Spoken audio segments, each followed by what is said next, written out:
Hello everyone, good evening. Welcome to data structure session. Please confirm if you can hear me.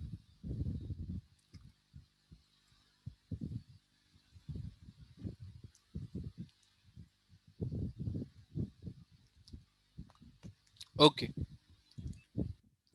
So we are going to continue with our data structure chapter here, chapter number 1.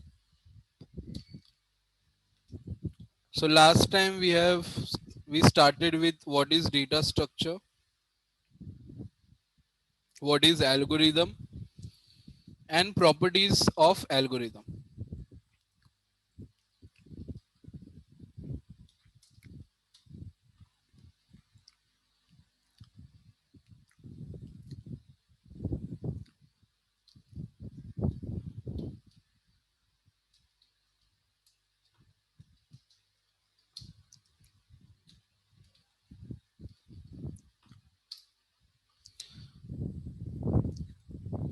So let's see what we are going to start today. We are going to continue with chapter number 1. So the first thing is different techniques you can use in the data structure. So these techniques are common, which we used almost in all applications, all type of programs. So the techniques are, so while designing algorithms and measuring their efficiency, so we are going to first identify techniques for designing algorithms. The first technique is divide and conquer. This technique name is divide and conquer. So if you know that already, if you have, let's say, multiple things together, breaking those things is difficult, but if you have individual, you can easily break them. So divide and conquer technique is based on same. Instead of solving a bulky problem, you can first divide it in small segments and then solve it. It becomes easy. Okay. So the divide and conquer approach is an algorithm design technique that involves breaking down a problem recursively into sub-problems until the sub-problem becomes so small and trivial that they can easily solved. And the solution of the sub-problem are then combined into a solution. So divide and conquer is a powerful approach for solving conceptually difficult problems. It simply requires you to find the way of breaking the problem into sub-problems. Okay. So for example, a simple example to understand how we can implement this divide and conquer technique. So you can see one list of numbers here. There are multiple numbers 7, 3, 4, 2, 1, 9, 8, 10, anything, just random some 8 numbers I can see 1, 2, 3, 4, 5, 6, 7, 8. Yes, 8 numbers are there. And we have to find out the minimum value from this number. Minimum value. To find out the minimum value from the list, you have to do this. You can compare this number with all other numbers, then compare this number with other numbers, then you have to compare this number with other numbers. So if you do this one by one, it will take more time and it will require many iterations, because you are going to compare 7 with other numbers, then you will compare 3 with the other numbers. So it will take more time comparing each number with all other numbers. So instead of this, a simple technique is divide your list into two parts. You got 4 values in first list, 4 values in another second list. Then again divide. So you got 2 values in each list. And now find out the minimum number. So in this list we have minimum 3. Take this. Then in this list we have a minimum number as 2. This list we have a minimum number 1. And finally this list we have minimum number 8. And then you can find out again minimum number. So here we have minimum 2 and from here we have minimum 1. And then finally you got the minimum number, of course, which is 1. So instead of making so many different iterations and comparisons, we have only made few comparisons as compared to, so if you have a big list, comparing one number to each number becomes difficult. So how many iterations you have to make? Compare this number with all other numbers. 7 iterations, 7, 8 iteration. Then again this number with other. So actually you have to do 8 into 8, 64 comparisons or 64 iterations. Because you are comparing each number with all other remaining numbers. So almost 60 to 64 iterations you have to make if you just keep this list as it is and find out minimum number. Whereas in this technique, when you break down, it will take one or two, three breakdowns. So only three breakdowns and few comparisons.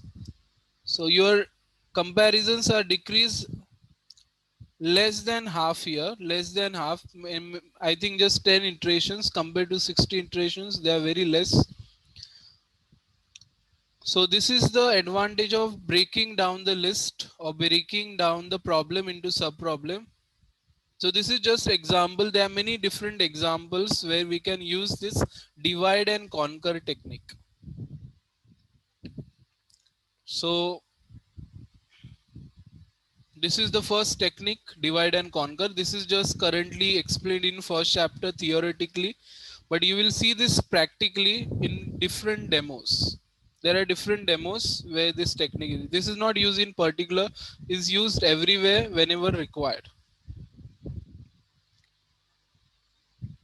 So just to explain you, they have given simple example of the list or array which has multiple values and comparing each value. Instead of that, if you divide your list into multiple parts and you have to make less comparisons. So this is the first technique, divide and conquer, divide and win. So similarly, we have second approach. This approach is greedy approach. So in this approach, we have to be greedy. We have to uh, greedy in actually the number of steps or time you can say. So for example, a greedy approach is, just take one example here. You have 5 items, A, B, C, D, and E. You have 5 items, and each items has different weight. You can see A item has a weight of 2 kilogram, B item has a 3 kilogram weight, C item has a 4, D has 1, E has 5. So every item has a weight, but they also cost different. You can see the A item cost only $200 per kg, a B item cost $150, C item $200. So this is their cost. A item cost $400, B item $450. Now just assume that you have a bag in your hand. You have a bag of total 10 kg capacity. Your bag capacity is only 10 kg, and in front of you, let's say there are different gold items.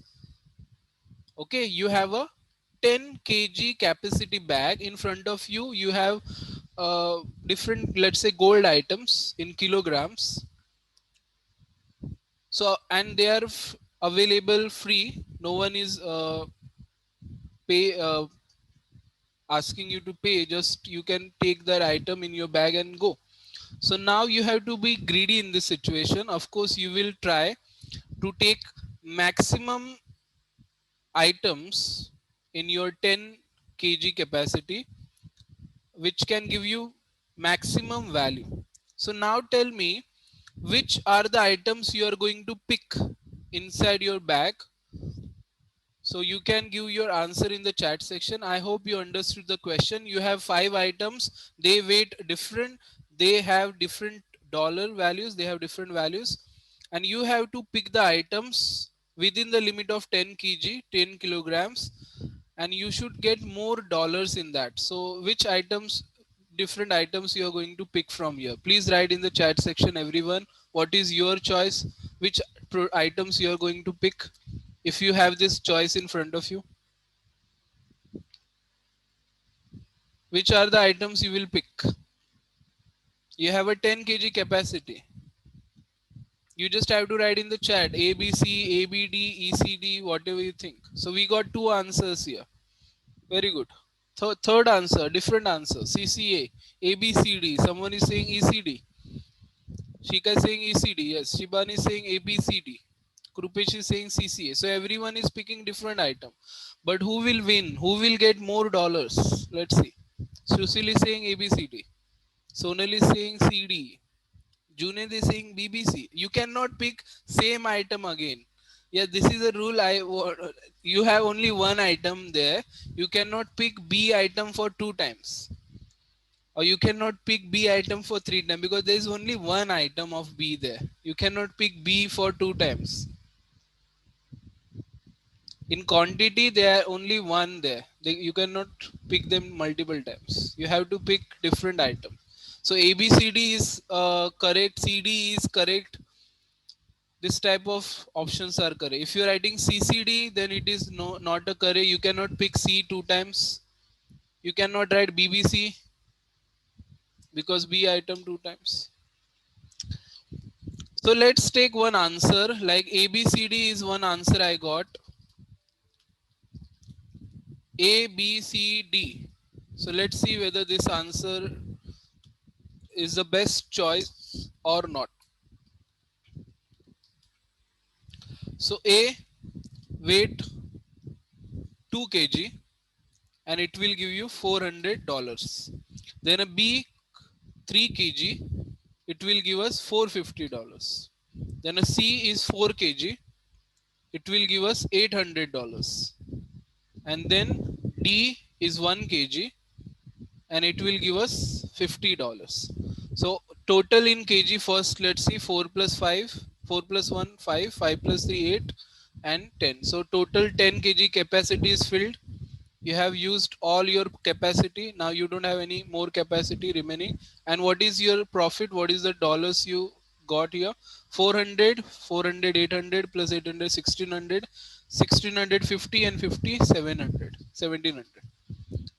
1700 is up we got. Yeah. Now one more answer is there, CED. Let's check CED is correct or not. So if you pick C, so C is 4 kg and you got 800. Then you have E. E is 5 kg. You have 500. And you have a D, and D is 1 kg only because only 1 kg remaining, which give you what, 50. So your capacity is full. 4 plus 5, 9 and plus 1, 10. But what you got from here, 800 plus 500, 1300, 1350. So you got 1350 only. Let's try one more option. Anyone has given different option? Let me check. CDE. CD is one answer, same then. CDE, CED same. DABC. DABC. DABC means ABCD, same. ABCD. ABCD, CED. Any other option? Any other best option we have? Or this is the best option, ABCD? Can you get more than $1,700? Or ABCD is the best option? CEB. Okay, I got one more answer, CEB. Let's check CEB. C is 4 kg. E is and cost what, 4 kg, 800. Then we have E 5 kg, 500. And B is 3 kg, 450. Now let's check 800 plus 500, 1300, 1300 plus 400 means 1750. Yes, we got here. Correct? Is this calculation is correct? Please check. But 4 plus 5, 9. No. In kg there is a problem. 5 plus 4, 9. 9 plus 3 is 12. You cannot pick 12 kg. You have only 10 kg capacity. So unfortunately, this is not possible. The price is, yeah, dollars are more, but kg wise, I think ABCD is correct answer. So the greedy approach is an algorithm design technique that selects the best possible option at a given time. Algorithm based on greedy approach are used for solving optimization problems where you need to maximize the profit and minimize the cost under a given set of conditions. Some examples of optimization problems are finding the shortest distance from an originating city to a set of destination cities given the distances between the pairs of cities. So how we can reach, if you have multiple ways, which one is the best option actually? Selecting best option in short. Finding the minimum number of currency notes required for an amount when an arbitrary number of notes for each denomination is available. So this question actually we are going to try today. The second one. Selecting items with maximum value from a given set of items where the total weight of selected items cannot exceed a value. The same option we see now, same. And they are also saying which is the correct answer. They are first giving answer as CED.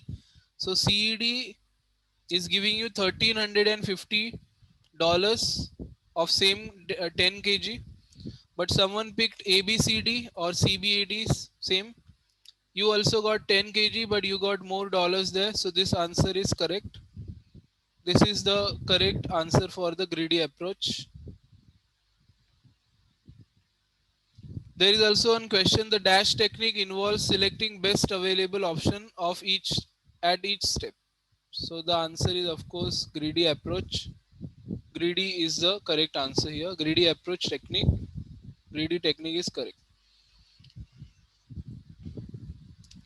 Okay, so now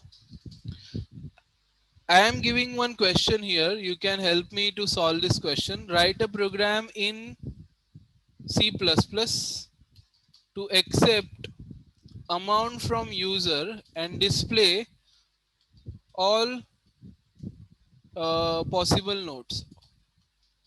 All possible nodes means, for example, if I put amount as 1400, okay, so you have to display how many notes are there of 2000 rupees. How many notes are there? Zero, because we cannot display 1400 in 2000 note.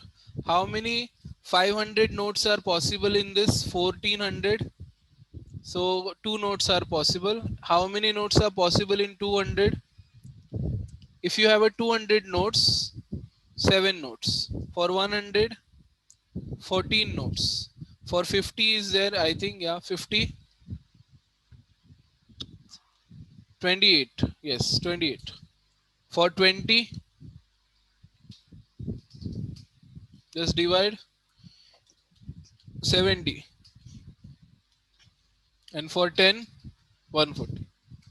And that's it. We have only these notes. 2000 note is also now slowly, it's not removed, but currently not available in market. And new notes are not produced from last 2 years. So I want this answer to be displayed. This is the output I want to display when I run the code. So the question is, we just have to accept only one value from user, that is amount.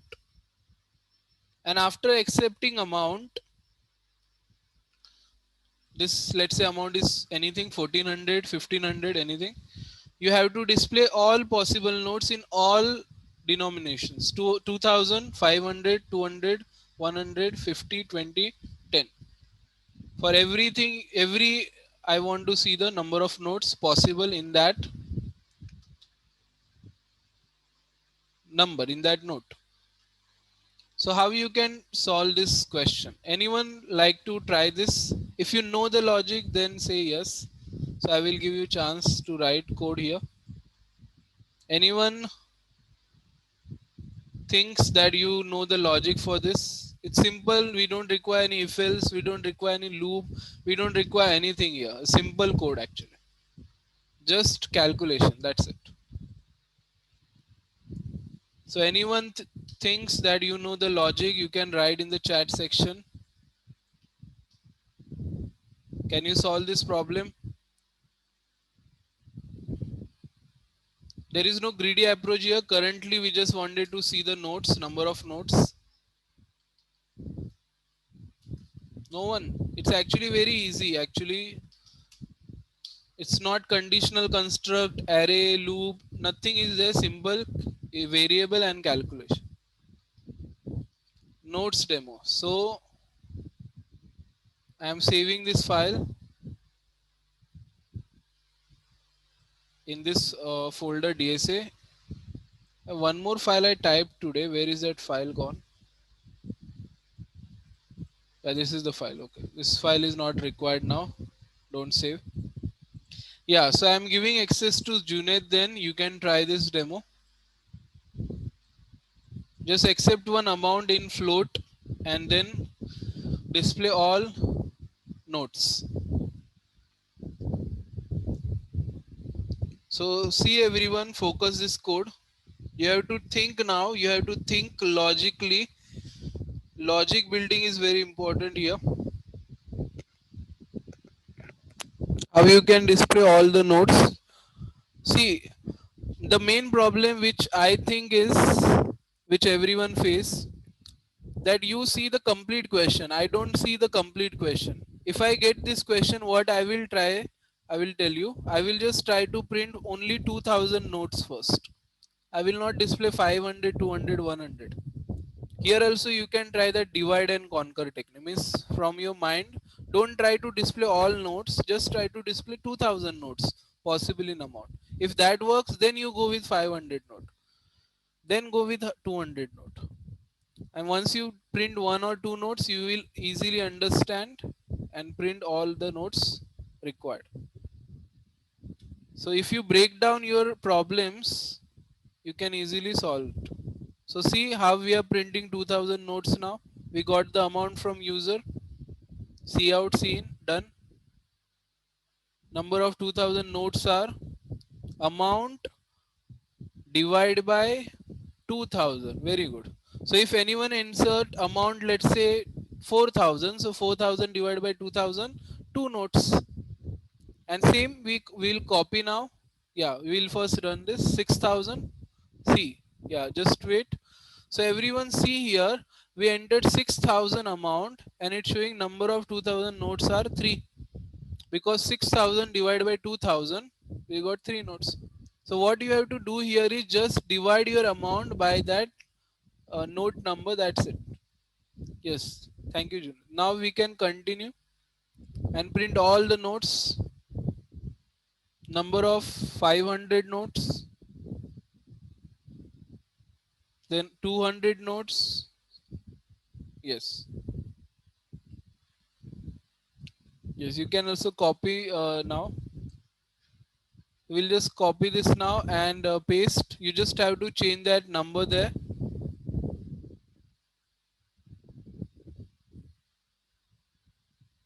200 note, correct. 100. See how easy it was. So you have to first try, even if you're not getting question or if you have any confusion, just try to print at least one and you will get answers. For all other, actually they are same. Now execute that code. Enter amount 6000. See everyone, for 6000 we have 3 notes in 2000. For 500, 12 notes, 200, 30 notes, 160, 50, so 120 notes. And for if you have a 10 notes, so you should have 600 notes of rupees 10. So this is a correct answer. Now anyone has doubt here?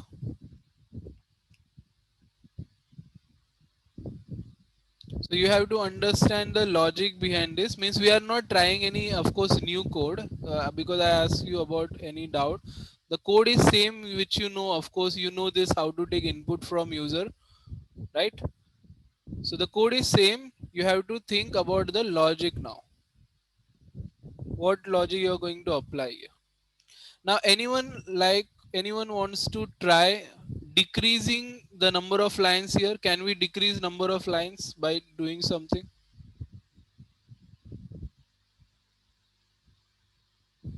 Is it possible? Can we decrease the number of lines?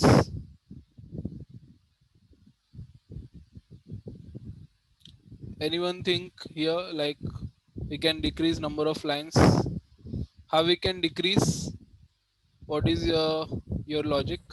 Sir, we can make an array of the available nodes, 2500, 200, Correct. and then we can just loop it. Very good, very good. So this answer is correct. What you can do is just create one array of like nodes, and in this you put your all the nodes, like you have 2000 node, 500, 200, 150, 20 and 10, and instead of dividing again just create one for loop. Int I is equal to 0, I less than 7, 1 2 3 4 5 6 7, I plus plus, and just copy one line here, put it here, and here you can write that a nodes of I, and then here you are going to write ARR of I, sorry, amount divided by ARR of I, correct. And now you don't require these lines, so we decrease 2 3 lines only, but if you have more notes then it will of course help you. We have only now, if you remove curly braces then it is just 3 lines code. If you see, it's just a 3 lines code. So let's understand what is the logic we added. Means we have to think like, it's we have to think. Sometime you will get this logic maybe in half an hour, someone will get in 1 hour, maybe in day. But you have to think like, can we decrease this further? Can we do something to decrease the number of lines?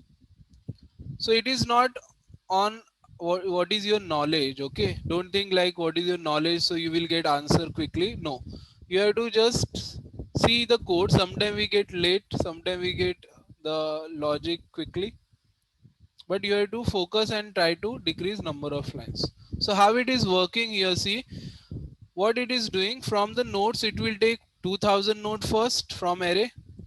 So here, sorry, we have to write nodes, not ARR. Our array name is nodes.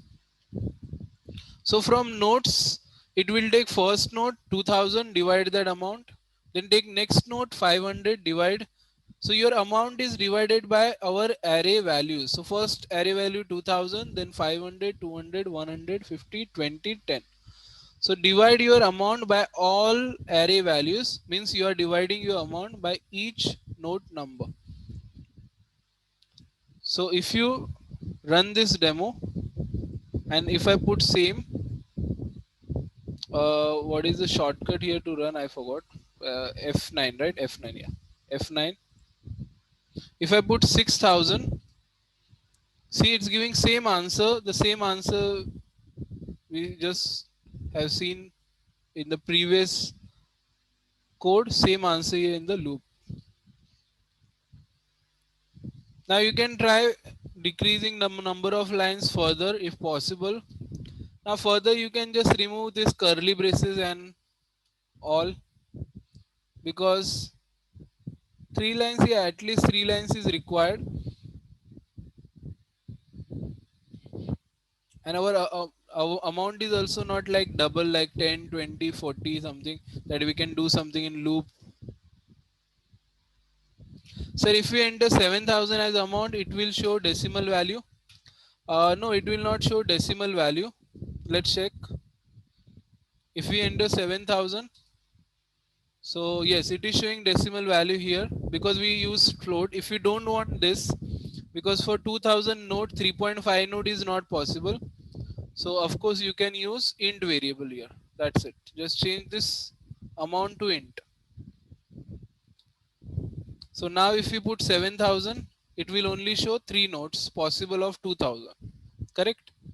So 6000 means 2000 nodes 3 times means 6000 rupees. zero point 0.5 node is not possible. Half node of 2000 is not possible. So take int variable.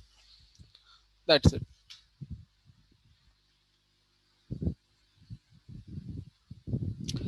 Okay, so this was actually the easy part. Now I will give you one part for the homework, and this involves greedy approach. You have to add greedy approach in this to solve the problem. What is the question? This is the homework question I am giving to you.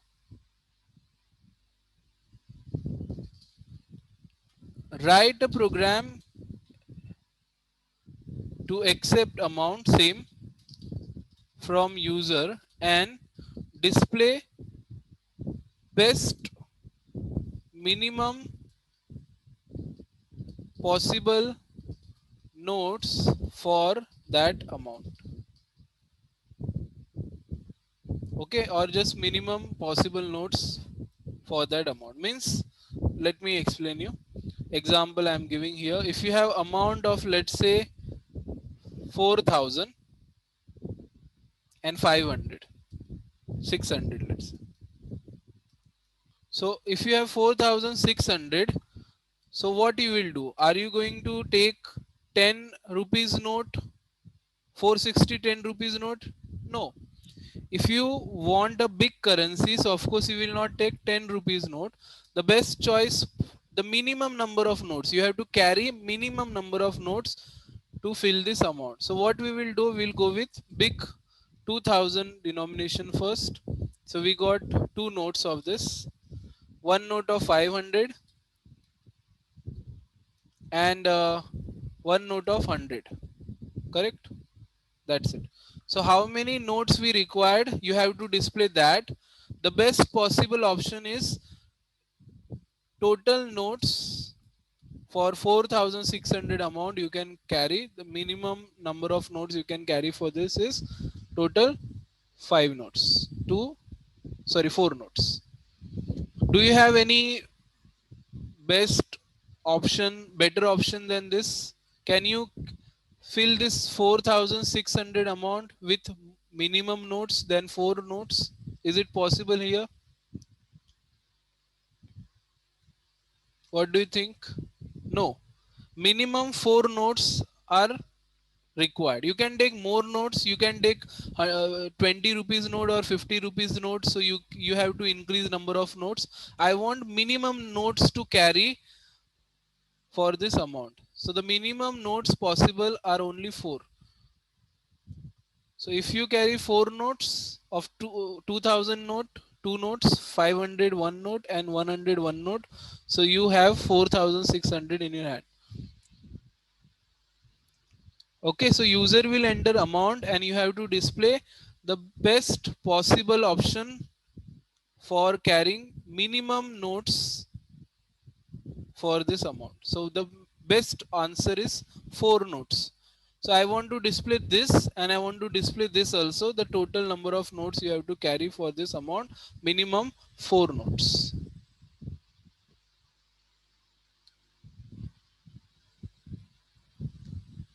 Understood? So how you are going to do this? You can figure it out. You have to spend time. You have to spend minutes. You have to spend maybe hours.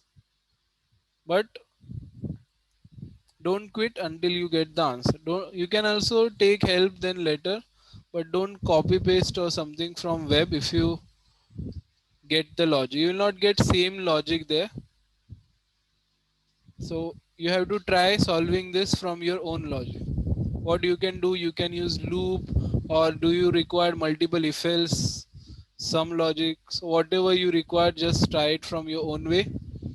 But I want this and this answer to be displayed in the output.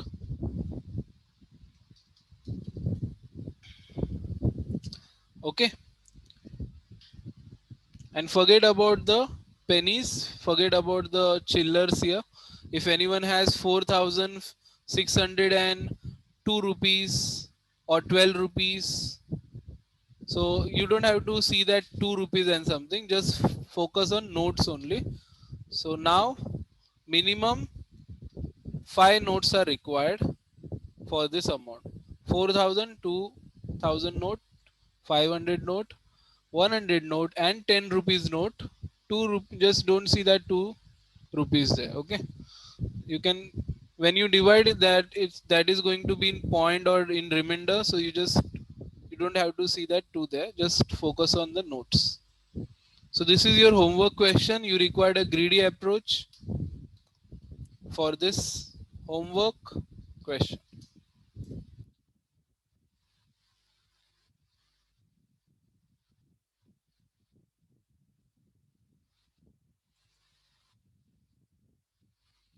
So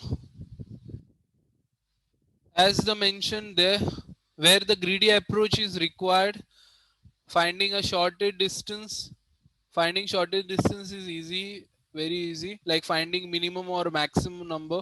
You can use if else if. Finding the minimum number of currency notes required for an amount, where an arbitrary number of notes for each denomination is available. So here we required minimum number of notes currency for of currency notes required for an amount. So this second one we are going to try. I gave you like a homework question, so you have to try this. So remember this.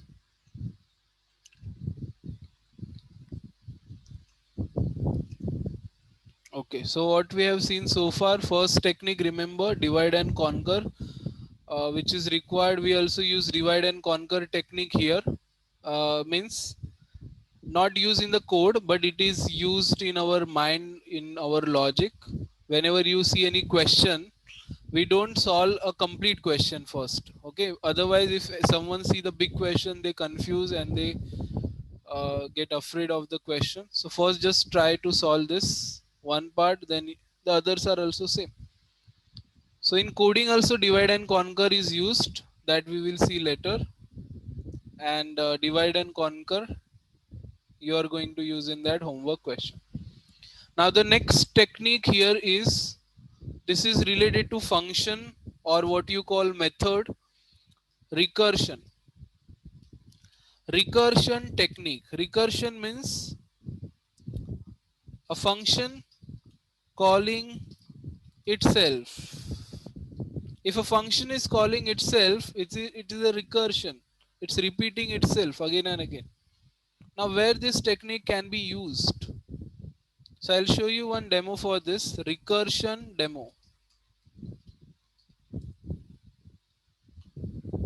So first we'll try this question to understand recursion. Write a program in C++ to calculate factorial of 5. So you know what is factorial of 5? What is the factorial of 5?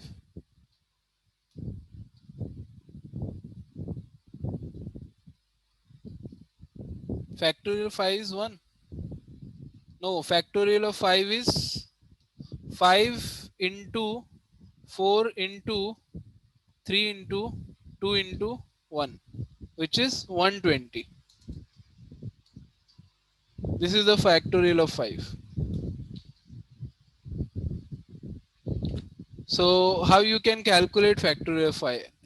This question I think everyone tried in their programming language. If you remember, if you tried this type of question, sum of first 10 natural numbers or sum of first 5 natural number, last session only we tried in data structure. Sum of first 10 natural numbers. I tried this using two technique, one using loop and I used one using formula to show you the difference, that you can solve one problem using two techniques, two different logics, and which one is the best one. So that formula was the best one because it was taking less time. So this type of code we tried before, adding 1 2 3 4 5. So here instead of adding you just have to multiply. You can do 5 to 1 or 1 to 5, you get same answer 120. So how we can calculate factorial of 5 using loop? I will show you using two techniques. First using loop and second using recursion. So first we are going to try using loop. So I want someone to create this factorial using loop. So I am giving access to Amir. You can try this demo, Amir.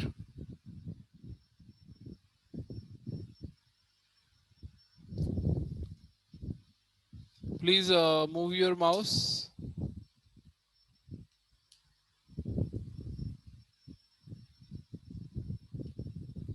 Yes, are you there connected from laptop, Amir?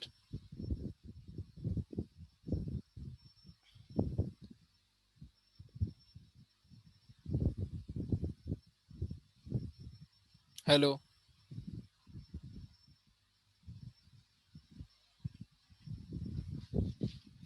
Yes, hello, are you there, Amir? Can you hear me?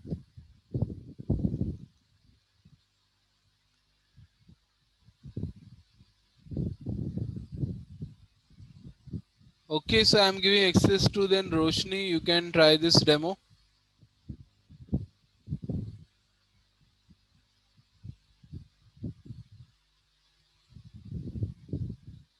So what we have to do here, everyone, if you remember, I used a sum variable to store the total. So here we'll create one variable first, like let's say, okay, n. No, we don't have to take input from user here. Just consider fixed number 5 and calculate factorial of that. So we'll take a for loop starting with, let's say, 1. A for loop starting with 1,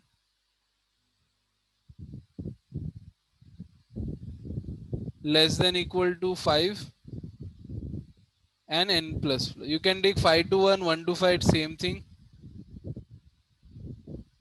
And inside this, we have to now store the total somewhere. So you have to create one more variable. You can create one variable, let's say fact equal to 1, give fact equal to 1. And now here you can write fact into fact equal to fact into n.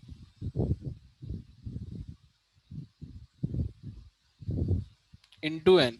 So if you go and compare this code with the sum one we calculated, it's same. And after for loop you have to print fact. After the for loop, curly braces, print fact variable.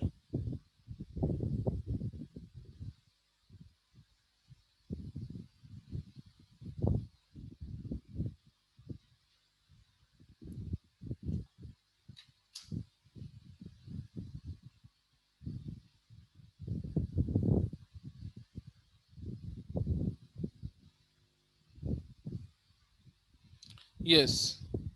So now here, yes, thank you. Just wait for 1 minute. Okay. Now here, let me explain this logic again. The same logic we use for sum. What we are doing here, again, same thing. Your fact value is 1 and your number n is also 1. So fact is also 1, n is also 1. So answer is 1. So fact value is 1. In the next iteration, n value is 2. So it will multiply 1 into 2 and we got answer 2. Then the next number is 3. So 2 into 3 will get 6. Then 6 into 4. 6 into 4 is 24. And finally 5. So 24 into 5, 120. So what this loop is doing, loop is giving us number from 1 to 5. We are taking those numbers, multiplying with our fact variable. Fact is just a variable where we are storing the answer after multiplication, and then again multiplying with next number and so on for 5 times. After that, all 5 iterations will get multiplication of all 5 numbers, 1 2 3 4 5, and we got 120. In the sum we use same logic, we just use 0 here and here plus sign. So that plus sign is changed to multiply now. You can see we got answer 15. If you do 1 plus 2 plus 3 plus 4 plus 5, see you will get same answer 15. So same logic used again here, but just change the sign, multiply, that's it. Sir, Yes. हम लोग for loop 5 से लेके greater than equal 1 कर सकते हैं ना, और ये minus minus. Same, yes, we can do this. It's same 1 to, if you do 1 to 5, 5 to 1 multiplication, same answer. We can use any option here. So this is not recursion technique. I first showed you that if you want to calculate factorial, you can use this code, for loop code. But there is one more option, and that is your recursion, a function calling itself. Now we'll see the recursion code. First, anyone has doubt in this code?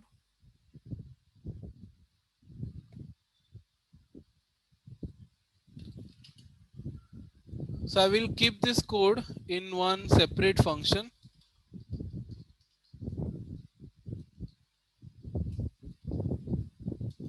So I created one factorial one function, and you can call it to see the answer. And I'm creating one more now. This one is recursion one. So let me write the code first, then I will explain you.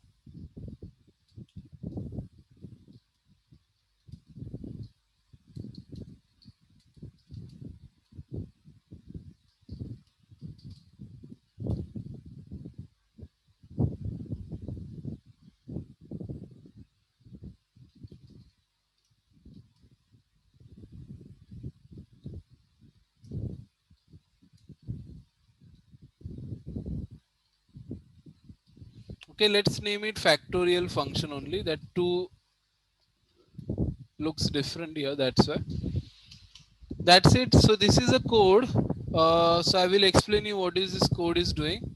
But this code is going to give us, this code is will give us factorial of any number now. You can see I don't have any loop here. So without loop, how it is repeating then? So I just told you recursion means a function calling itself. Maybe you have tried this before, but here we'll see the recursion in detail. A function calling itself can do the repetition and something which a loop cannot do. There is also one different, we have different type of codes and problems in computer science field which cannot be solved using even loop, but it can be solved using recursion technique. So currently we are just comparing. We have one loop code, it is working, and I am now creating a function, and that this code is also done. So let me first check whether it's working. This function is not specifically created for 5. I used one variable. So I am passing 5 value in this variable, and I am expecting 120 to be displayed. If I store the answer and then print that answer,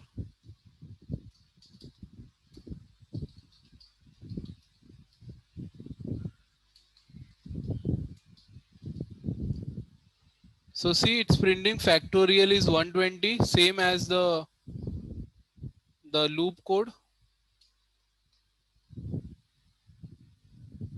Factorial is 120.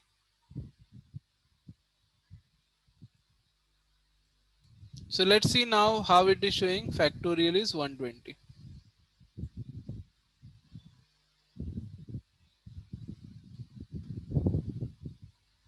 See, so the loop one is printing factorial is 120, and here our code is also showing factorial is 120. This code is means the recursion one. So to understand this, we have to write down everything line by line. If you don't write, you will never understand this because there are many repetition. We are not calling a function one time, it is calling multiple times here. So if you don't write this, if you don't note down, you will not understand this at all. You will not understand even single line here. So let's start from the first step. The first step here, we are calling a factorial function. You can see we are calling a factorial function with value 5. So the 5 value is passed here. So I will note down. We called a factorial function with value 5. Okay. So here n value is 5 now. Any doubt here? Anyone has any doubt in this? Just one time we called factorial. In factorial we pass 5 value. I have note down that factorial we passed 5. Now enter inside a function. Is n equal to 1? What is the answer? N equal to 1? True? No. False. N is 1? No. N is 5? It's not 1. So we'll go inside else part, and what is written in else, just write down that. Return n value. What is n value? 5. I'm writing here, okay, 5 into factorial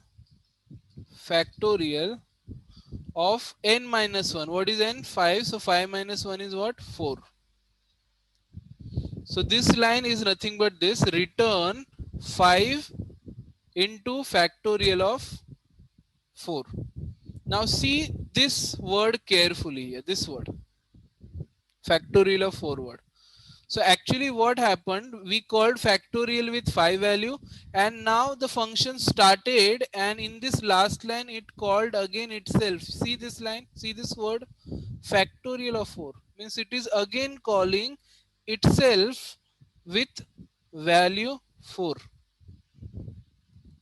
See, we started with factorial file, factorial function called, we pass 5 value, and then function executed. In the last, again it called itself. So again factorial function is called itself.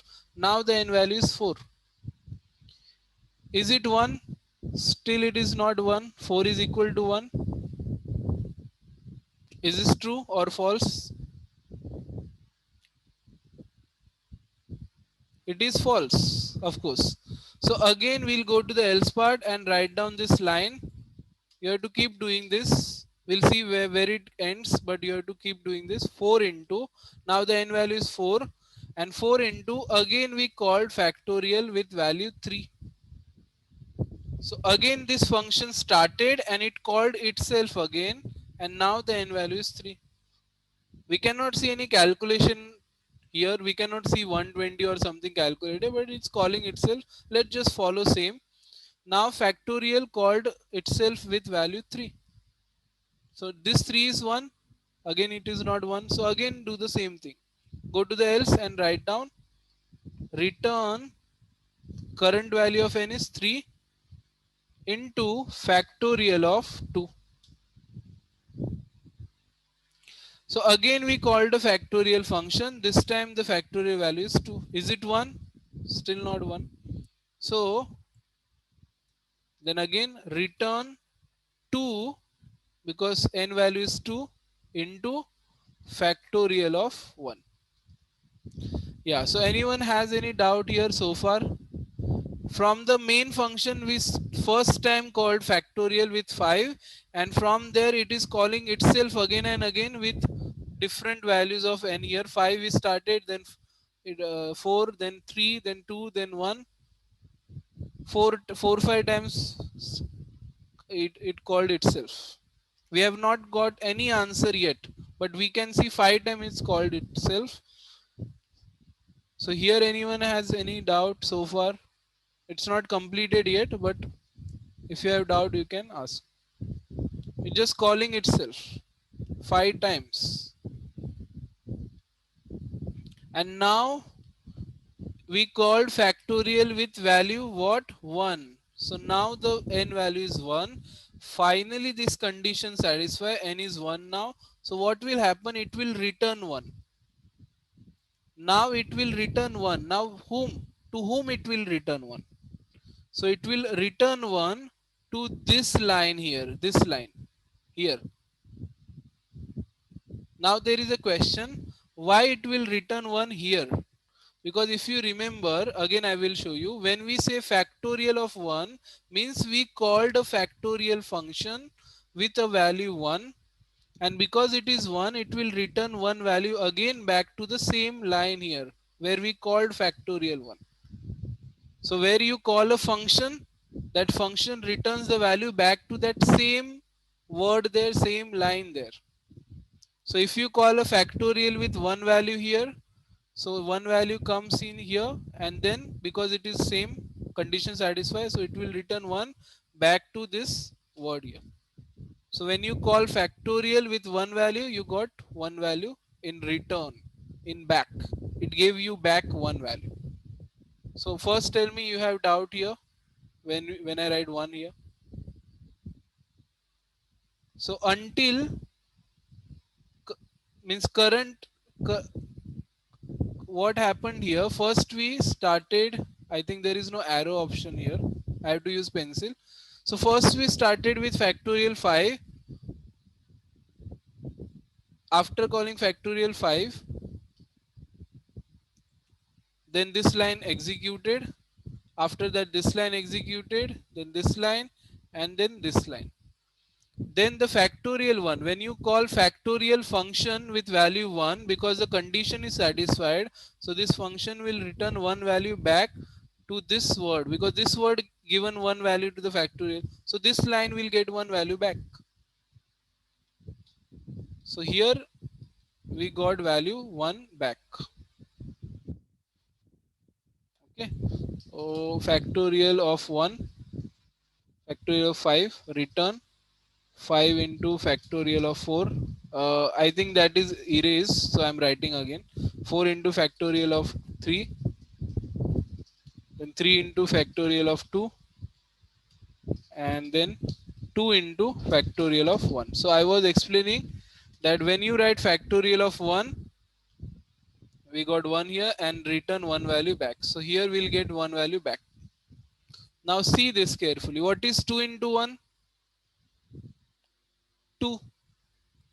So 2 into 1 is 2, and now this line is also saying return 2. So where it will return 2 value back? It will return this 2 value back to the previous line here. So why it is returning here? Because this line called the next line. Because this line happened, that's why we can see the next line. And because of this line, the next line executed. And because of next line, the another next line executed.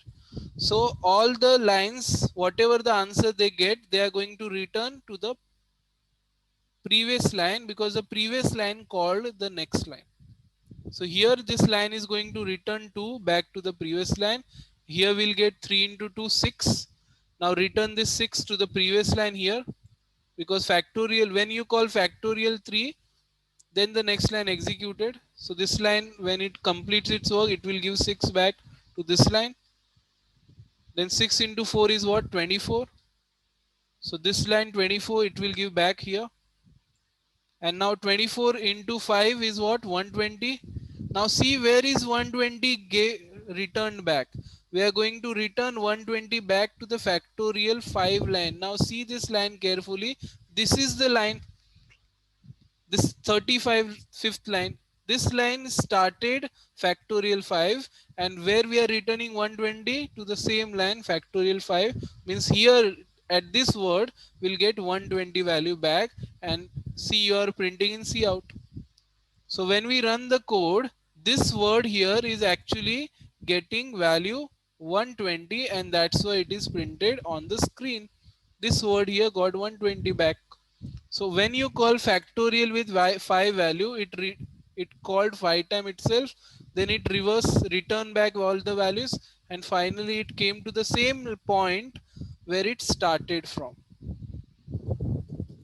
So normal recursion, maybe you have seen a function calling itself. This function is calling itself 5 time, and after calling 5 time, it started the reverse process giving values back, and finally it came to the same point again where it started from, the same point again. So this line here, factorial 5 line, is getting 120 answer back.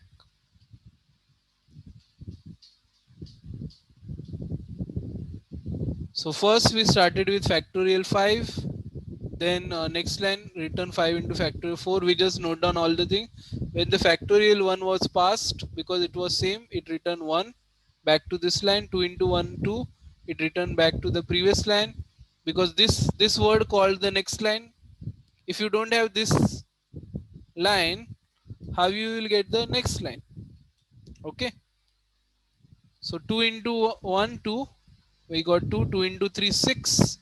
6 we got back here, 6 into 4 24, and 24 back here, so 24 into 5 we got here finally 120. And this line, if you see, the same line where we started, when I started from here, I note down that line and note down that word. So here we'll get 120 back. So now first I will come to the question here, that which option you think is the best option for calculating factorial. Which option you think? Because again we have two answers for one question. Again, because of this a question arises. Which answer is the best one? The first one with a loop, or a second one with recursion? Which option is a better option?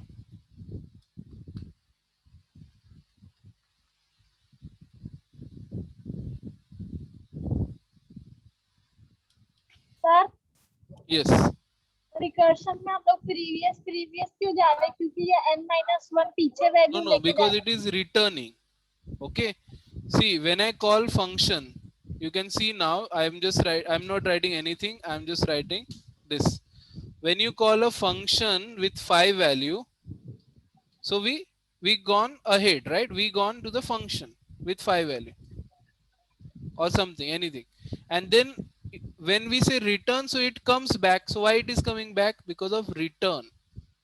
So the same happened with that factorial function. We pass value, it repeated, again repeated.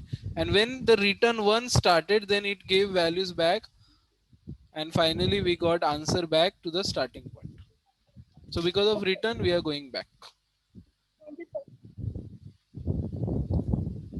So very good, your answer is correct. The first one is better option. If you have given just because of complication, then it is not. I told you previously also, you have to see some factors and then check which one is the best option. So actually, if you see the first code, the loop, this loop is just repeating 5 times. And our recursion is repeating 5 times, but again returning the answer. So it is going back 5 times. So it is actually 10 times iterations. So that's why the first option is better. In first, you have variables, two variables. Here we have only one variable. So variable memory wise, the second is better, but time wise, first is better. So we'll go with first one. So the winner is first one. First one is the best option if you want to solve the factorial answer. So now the question comes, if we solve the factorial using loop, and this is the best option, so then why this recursion and everything? So as I told you, a recursion can be used as a loop, and there are some situations in computer science, there are some problems in the computer science which can be solved only using recursion technique. So we also have one option of that in our data structure called trees. There is one concept called you can store a data in tree like structure. For that we will require recursion technique, and that can be only solved using recursion, not using loop. And I will give an example of practical, like in your PC only, your mobile or your computer. So you can see this D drive. D drive is one directory. In D drive I have global finance process. No, let's take, yes, this Zoom recording folder. In this I have one more folder. Or let's go, yeah, let's go to E drive. In E drive I have one folder, Java projects. In this folder I have one more array demo folder. In array demo folder I have one more folder, bean folder. And in bean folder maybe you have one more folder. So can you guarantee that how many folders you have inside one another? No, we cannot guarantee that how many folders you have in one another. So if you use a recursion technique will go to E drive first. Means I'm just giving example. So then it will go to another folder. In that folder it will go in first folder. and after reaching the file it will go back also like a return, then it will reach another folder. So the searching, when you search something inside your PC, so how the searching works, you know, for searching also they use recursion technique. So here we cannot use loop because we don't know how many folders are there, how many sibling folders are there, how many children folders are there, like how many descendant folders are there, ancestor folders are there. There are many folders in one another, and we cannot find out using loop. So for this we required recursion technique. And this directory structure, this tree structure you see in your PC, like C drive, E drive, and that many folders are there one another.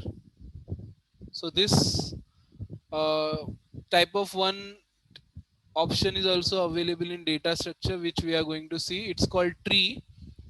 Tree like structure is also same hierarchy structure. So there we are going to use recursion technique, and it can be only the tree structure only can be used using recursion, cannot be solved using a loop. You have to use recursion there because we don't know how many folders we have to go inside, how many folders are there as siblings together in one folder. And if you want to scan all, if you want to get names of all, we have to go with recursion. So this technique you will see in further some of the topics of data structure. Okay, so designing algorithm using recursion. Recursion refers to a technique of defining a process in terms of its own. So it is used to solve complex programming problems that are repetitive in nature. The basic idea behind recursion is to break a problem into smaller version of its own and then build a solution for the entire problem. This may sound similar to the divide and conquer technique. However, the recursion technique is different from divide and conquer. Divide and conquer is a theoretical concept, as we discussed, which can be implemented in different things. Like recursion is also one of them, but currently in this factorial one there was like, it's not a divide and conquer actually, but as I told you, in tree structure and everything, directory structure, it becomes like a divide and conquer technique. So divide and conquer is just a theoretical concept which can be used in different algorithms, different logics. You will see in different logics like sorting, filtering, trees everywhere later.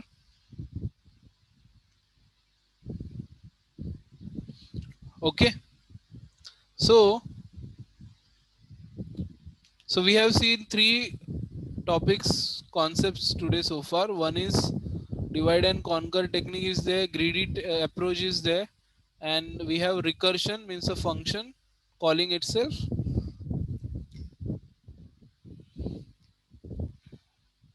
Okay,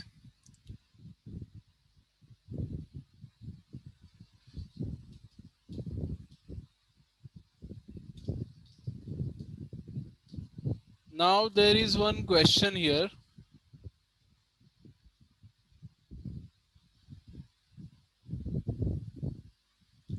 So you can see here one.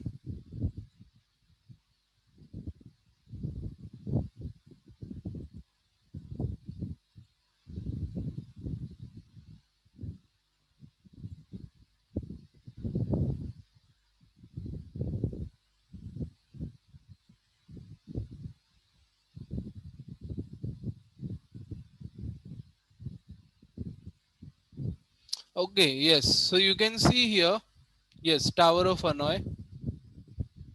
So what you can see here, we have one what is called concept, or just one example um, to understand something. So I will explain you what is this. So this is called Tower of Hanoi. So Tower of Hanoi means we have three towers here. You can see one tower, two tower, three tower. You can call pin or tower, some anything. And in this you can see disk. We have this disk, second disk, and third disk. Now we want to move all the disks, three disks, from here to here, tower C. You have to move all the disk from the first tower to the third tower. Okay. with the help of second tower in the same order. You can see the blue is on top, this white or something yellowish or in the second, and this violet or purple something in the last.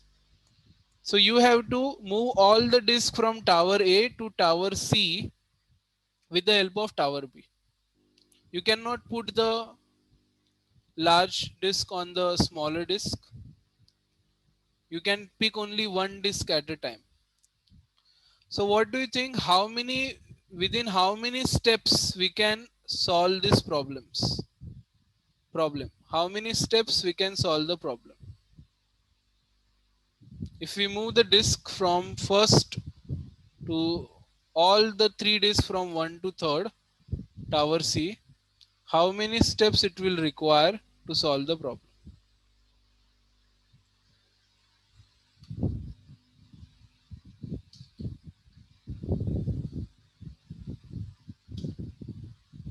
Yes, anyone? Yes, it's working here. So I want to give the access to, I will pick anyone randomly. Mm, Digvijay. Yes, Digvijay, you are from laptop, right? So don't worry, this is just a game, okay? It's not related to data structure.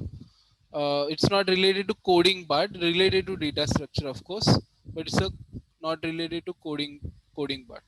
So I'm giving you access, Digvijay. Now you can move your mouse. What you have to do is move one disk at a time, and I want I want all three disks in the tower C.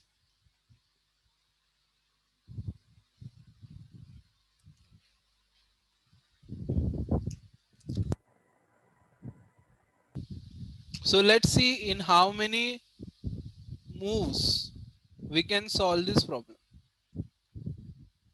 We have done 2 moves. Yes, you can make any moves.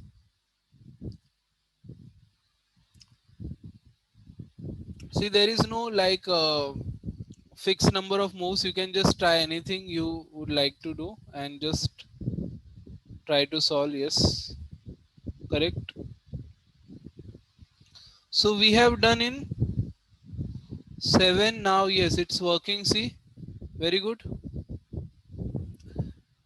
See, now all the disks are moved from first tower to third tower. Well done. See, we have made total 11 moves, and whatever time is taken. Now we'll try again to solve this problem, and I'm giving access to this time, let's say Roshni. Yes, Roshni, you can try this now. Just wait for a minute. Sir मैंने ये game नहीं खेला है. You just have to try. I'm not saying you have, so no one has played maybe this game before, but I'm just giving access to you. You can try now to solve the same problem in 10 steps, below 10 steps. Okay sir.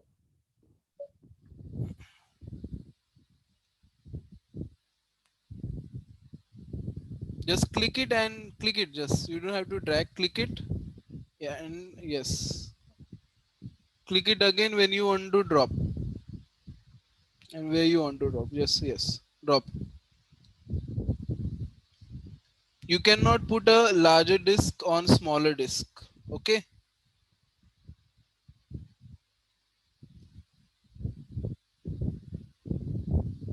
No, no. Larger disk not on smaller. You can only put.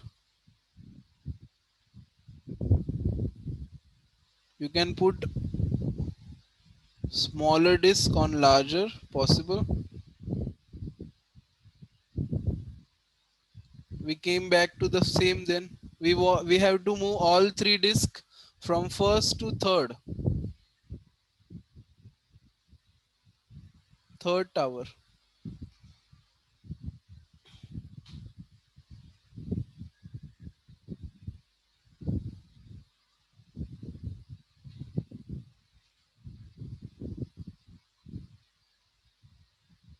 Just click it and then yes.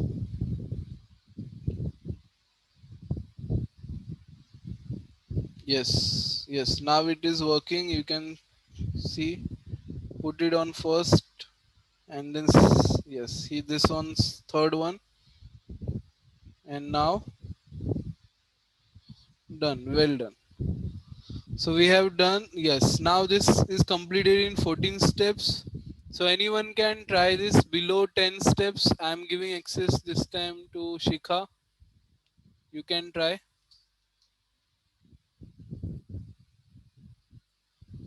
Yes, move your mouse. Try this demo.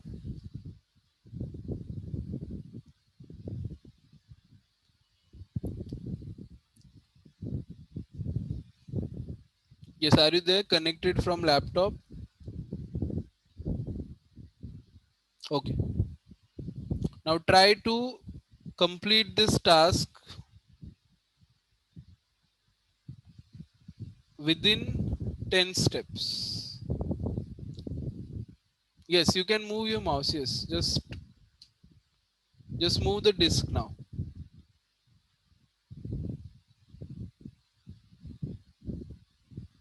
Sir, I'm not connected with laptop.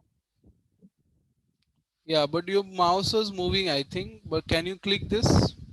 Is it working? It's like press and drag. Press the first one,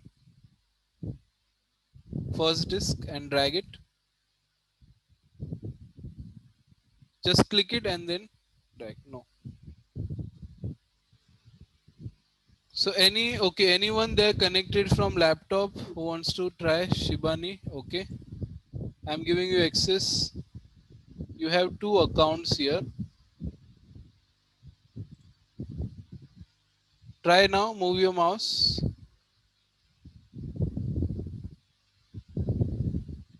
I think I have given access to mobile one.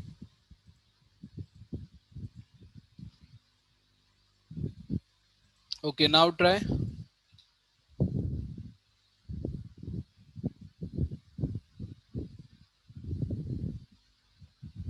Okay, so one move, second move.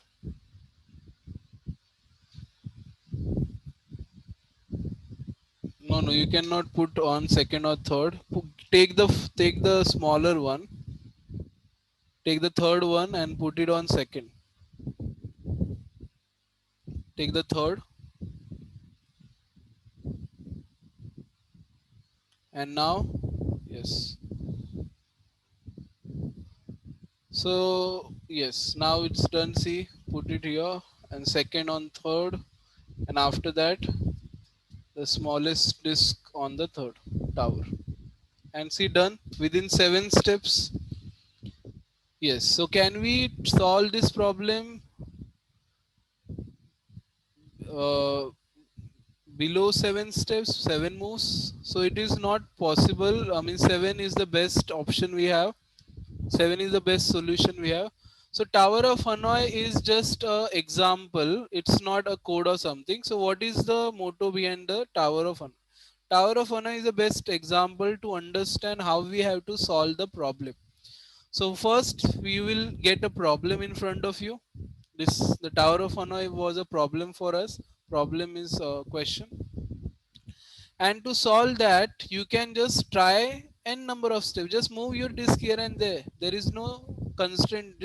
Just try anything. You just have to move your disk from one tower to third tower. You take 10 steps or you take 100 steps or you take 1 hour for that, no problem. But you spend time. First move your disk from first tower to third, and once you get output, then you will understand that problem easily, more in detail. And when you try the same task second time, then you will solve it in less steps. And if you try it again, like we also do in game, if you don't get 3 stars in the game level, we again try it and then we solve it easily. So similarly, the Tower of Hanoi is saying, it is just give example given to understand how we can solve our real problems also, coding problem also. Sir, Yes. sir, we can arrange in second disk like we did in third disk. Yes, we can do that, but the question, I think, I don't know that game website, but normally means we take the help of second hour and move on the third. If you do same for second also, it's same number of steps, seven steps. But that game with the website which I opened, that was showing that you have to move to the third. So if you move to third, then only it will show the well done there.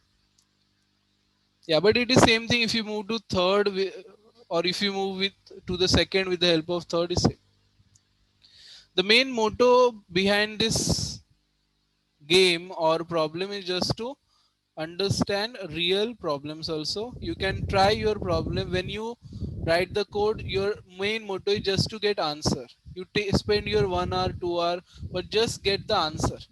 You write 100 lines of code, no problem. For calculating factorial, write 100 lines of code. I have written 10, you write 100, no problem. You got answer means you got the correct answer. But after getting the answer, if you quit, then that is not the proper uh, practice, good practice. You have to try again with less steps. This is what data structure says. That's why they have given this example in first chapter. The dash is used to solve complex programming problems that are repetitive in nature. What is the answer? The dash is used to solve complex programming problems that are repetitive in nature. Recursion is the correct answer. Recursion is a technique we can use to solve the complex programming problems which are repetitive in nature. Repeated. Tower of Hanai was just game to explain you how you will write coding. When you write code, how you will write it. Just getting answer and output is not enough. So as this is also we already discussed in our last session, determining the efficiency of algorithm. So the first, there are many factors involved in this, like what is the speed of machine, what is the compiler you are using. C++ work faster than Java, Java work faster than Python. Which code you are programming language you are using? What is the operating system where your program will run? Which operating system, programming language input. So all the factors matter.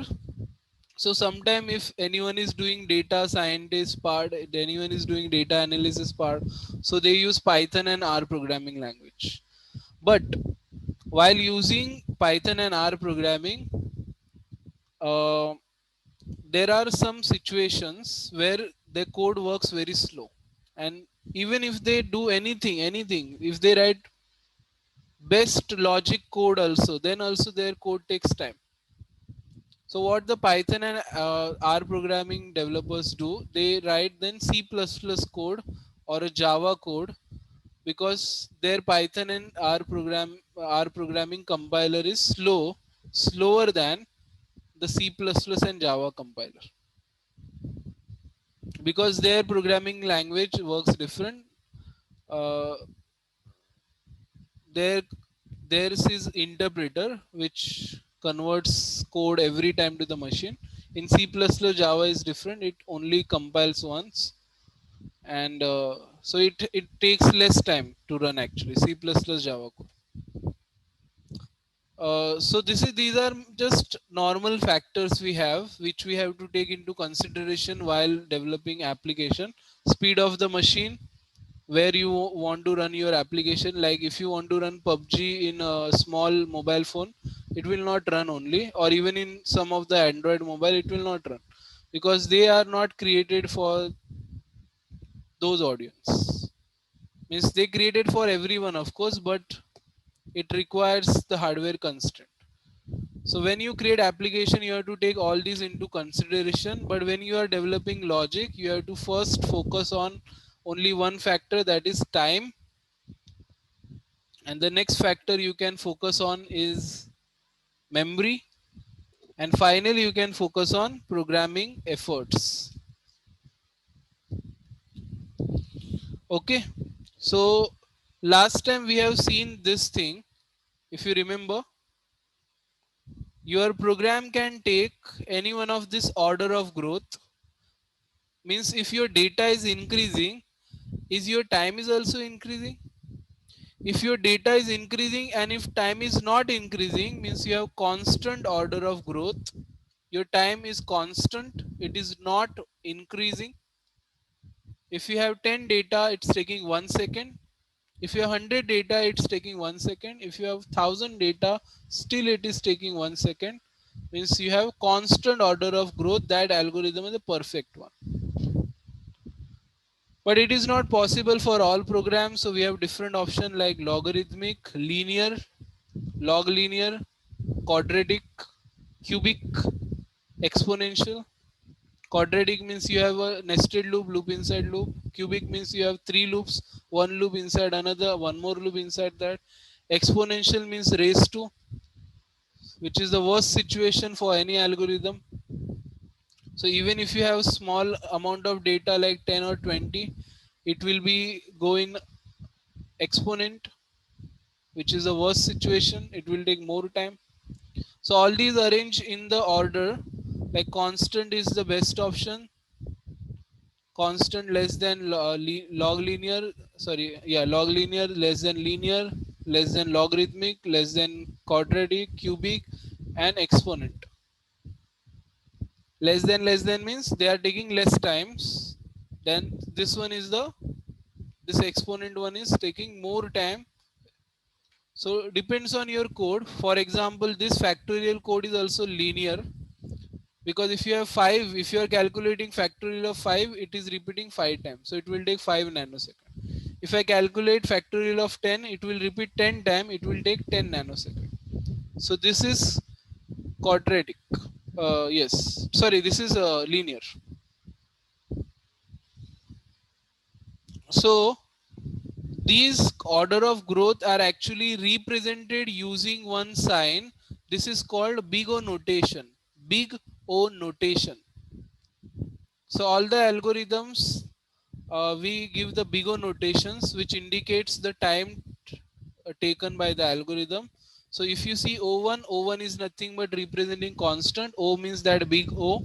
O1 means you're taking 1 second only for one data, 10 second for one data, 100 second for one data. So your data is increasing but time is same 1. So that's why it is represented by O1.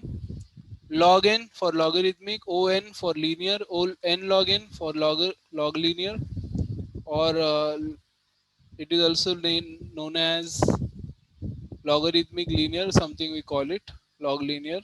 Then we have quadratic, n raised to 2, n raised to 3 means cubic, and 2 raised to n or 10 raised to n is exponent. So these are the big O notations for our order of growth.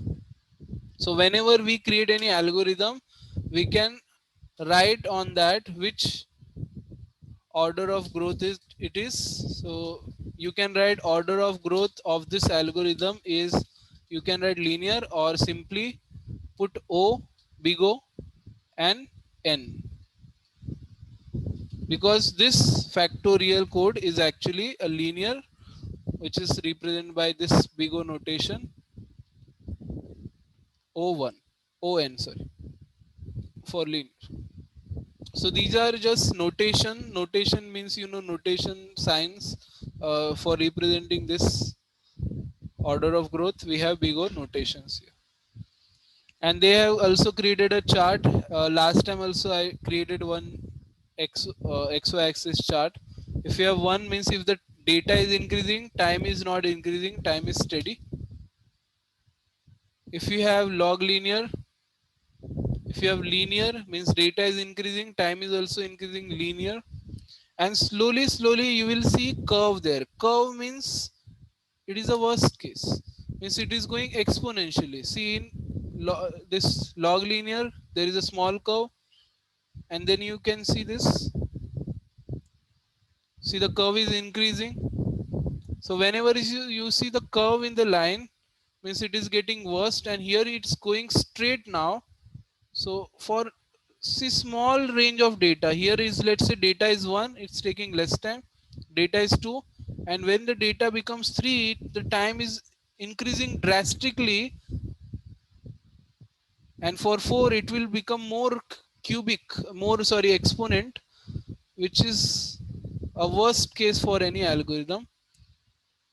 So this curveness of the graph is increasing, which shows simply that your time taken for the problem size will be more. See, time is in y-axis, problem size or data is in x-axis. So the more data, more time it is taken. And for constant, you can see time is steady, time is not moving at all. In the constant, it is as it is. But slowly the curveness is increasing and it is going like an exponential trend line. Sir Yes. आपने recursion में linear ही क्यों लिया? No, I have not taken linear. For solving factorial problem, I created code. But after creating code, I can see what is the order of growth. So I found it is linear because it has a loop. When I have 5 factorial, it's repeating 5 times. If we have 10 factorial, it is repeating 10 times. So मतलब वो time same ले रहा है? no, yeah, means the data is increasing, time is also increasing, same. So that's why it is linear order of growth. So we don't create a code for linear or something. We create code first and then we identify what is the order of growth of the program. So if you have one more algorithm for solving factorial, let's say, okay, let's say you have 5 answers for solving factorial. So what you will do, which one you will pick? You have to see order of growth of all 5 algorithms. And if you find the better order of growth for any of the algorithm, so you can go with that solution. You have 5 solution for calculating factorial. Let's say, assume this, you have 5 solution for solving factorial. So which one you will go with? So you have to find out what is the order of growth of the program, and then you can decide which program you are going to select, which is the best. So we first try the code, we first solve the problem, and then we find the order of growth just for understanding which one is the best option. Okay.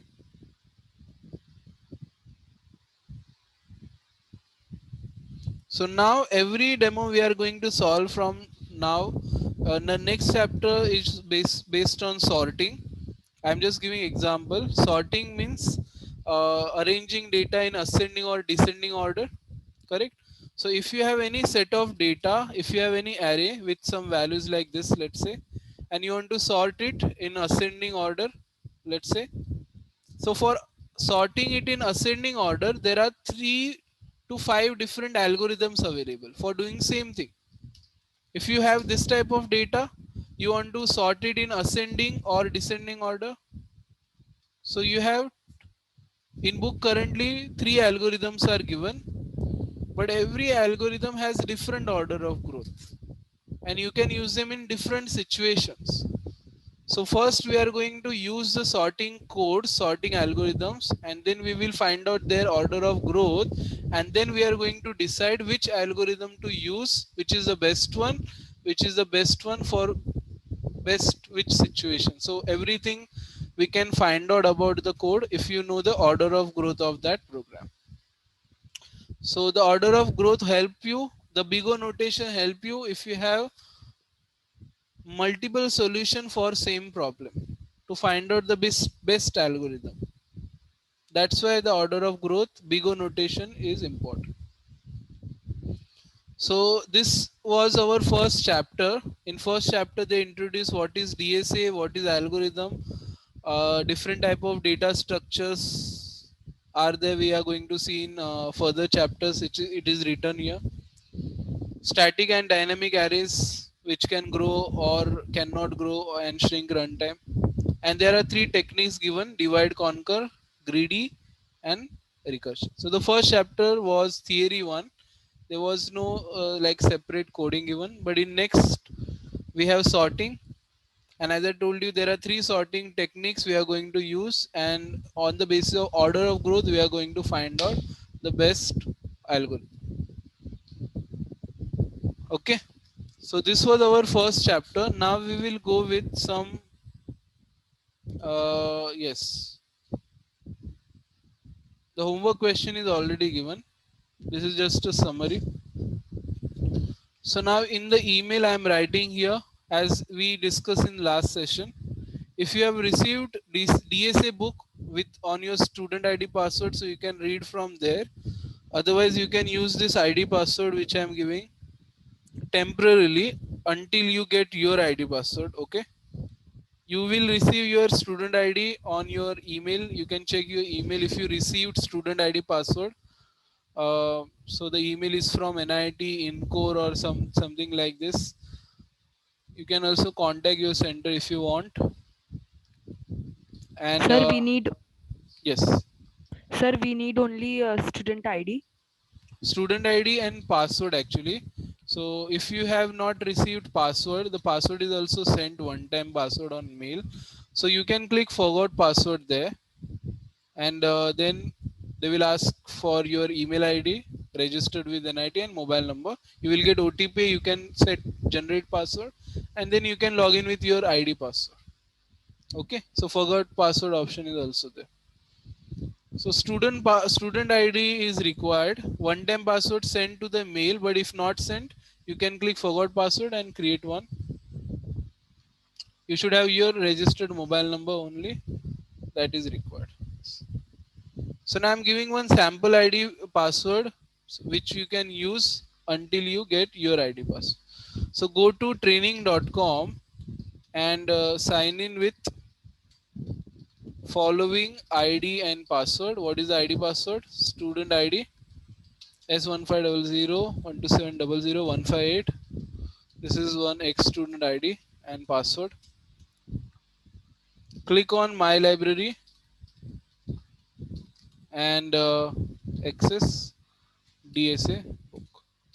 Okay, again I am repeating, this is just temporary until you get your ID password. You can use this, and then I am sending you the files we created today. So we created only two files, node demo and recursion demo and homework question. So only three files are the two CPV file and homework question file. So I want you to try the homework question. The homework question I gave you for note. Please try this question. Note question.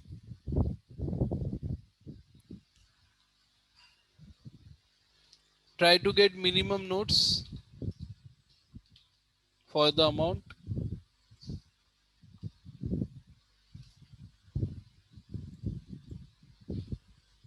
Yes, Amir, are you there? Amir, can you hear me? Yes, I was calling you actually while solving that one problem, but you didn't reply. I want everyone to stay connected. Sir Okay? Yeah. मेरा email ID नहीं है इसमें क्योंकि मैंने आज register किया है ना. Okay. So please write your email ID in chat. I will copy paste here. Yes. Okay. And if anyone joined today, okay, you had some internet issue. Okay. So no problem if there is internet issue, but otherwise don't disconnect or don't leave your mobile phone as it is in between of session.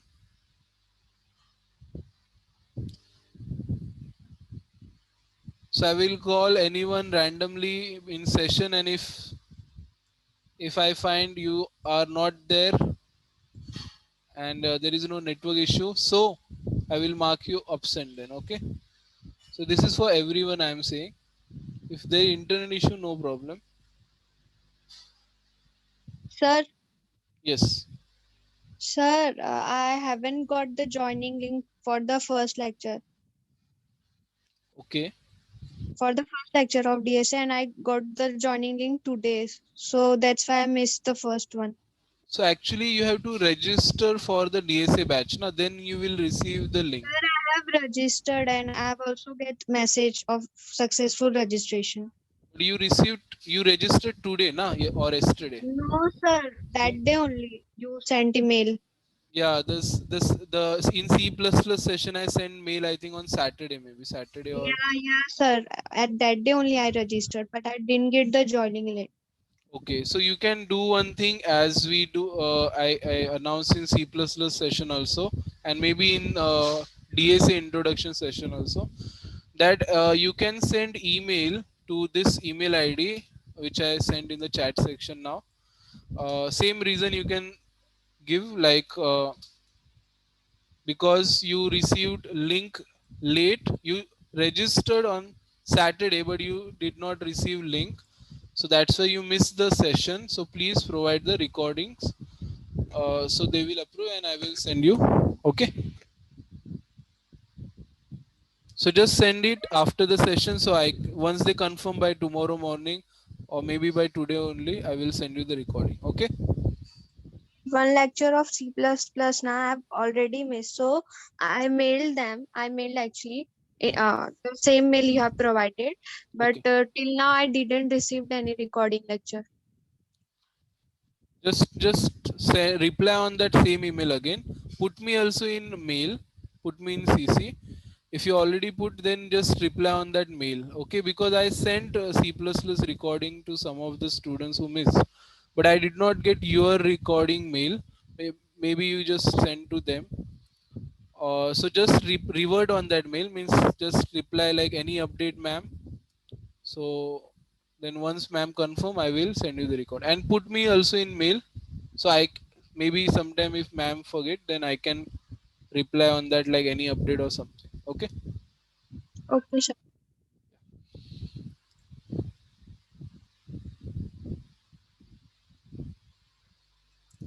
Same happened with me. I contacted Poonam ma'am and she shared with me. Okay. Okay, so maybe there is something in sharing the links. Some students they did not receive link. So if you have not received and missed first session, so please send email to the email ID I provided. So you will receive recording. Okay. Please copy the email IDs because after the session they will be erased. You cannot copy. So please copy email addresses. Okay. So this is the second session, right? This is second session. Correct. First Now session it will was be just introduction. Yeah. Hello. it'll be every day, na now. Yeah, it is every day. Every day. Now let's check the attendance. It is activated or not. So I have to otherwise mark from the backend. Then just wait for a minute. Okay, it's not activated yet. I have to mark from the backend. From the Zoom account, I will get details. So then, okay, thank you for attending the session. Try the homework part and revert me on the same email, okay? So I can track everyone's email. So I'm ending the meeting now. Everyone, thank you. For operator overloading, we'll then check the operator overloading later. This Sir, is, yeah. sir, operator overloading. First one I got it, but demo one I am not getting. I'm not understanding. Okay, so we have to connect separately then because this is a DSA session. So we'll see it by connecting separately. I will send you Okay, sir. mail. Okay. Okay, sir. Okay, sir. Thank you. Yep. So I'm ending the meeting now, everyone. Bye bye. Thank you.